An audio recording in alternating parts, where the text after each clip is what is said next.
আমি ঢাকা ৯ স্বতন্ত্র প্রার্থী হিসেবে যে মনোনয়ন আবেদনপত্র দিয়েছিলাম সেটা আপাতত গৃহীত হয়নি, কিন্তু আমরা আপিল করব। আপিল করার প্রক্রিয়া আমরা ইতিমধ্যেই শুরু করেছি।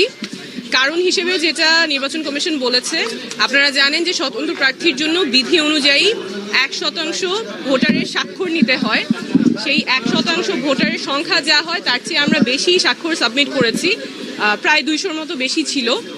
সেখান থেকে ওনারা দৈবচয়নের মাধ্যমে 10 জনের ভেরিফিকেশন করতে গিয়েছেন, সত্যতা যাচাই করতে গিয়েছেন। সেখানে 8 জনের ওনারা তথ্য সঠিক পেয়েছেন।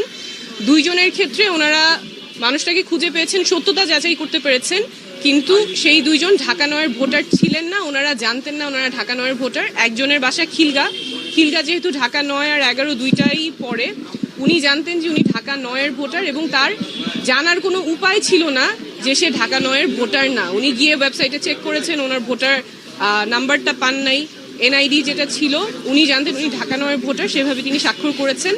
আরেকজন যার ব্যতিক্রমে এসেছে, তার কাছেও যে হার্ড কপি আছে এনআইডির, সেই এনআইডির ঠিকানা অনুযায়ী উনিও ঢাকা 9-এর ভোটার, কিন্তু নির্বাচন কমিশনের কাছে তথ্য আছে যে তিনি ঢাকা 9-এর ভোটার না, সেটাও তার জানার কোনো উপায় ছিল না।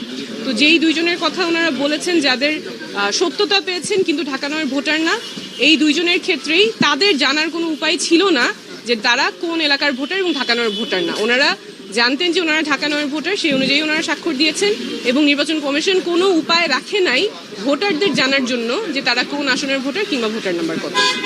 আচ্ছা।